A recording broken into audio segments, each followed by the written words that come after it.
At 6 na kabataan sospek sa pagnanakaw, inaresto ng otoridad. Ito ang balita ni Toto Pablos. Timbog sa kamay ng mga otoridad ng PNP Burgos La Union ang 6 na kabataan na kinabibilangan ng isang minor de edad dahil sa pagnanakaw sa bahay ni Heidi Dumangin ng Barangay Old Poblacion, Burgos La Union. Niluugan ko yung bahay by entering into a wooden jalousie, forcibly ransack yung window. Isa lang po yung pumasok.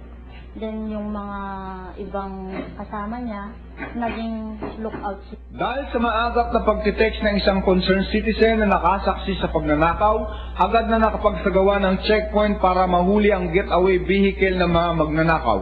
Nahuli ang blue van na may plakang WRB 177 na recover sa loob ng sasakyan ng isang Samsung cellphone, isang white shoulder bag na naglalaman ng mahigit 5,000 piso at $4 na US.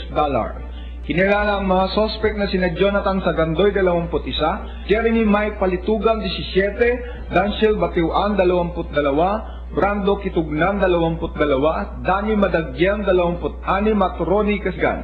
Sa kasalukuyan na nasa pangangalaga ng PNP Burgos La Union ng mga sospek at nahaharap sa kasong robbery.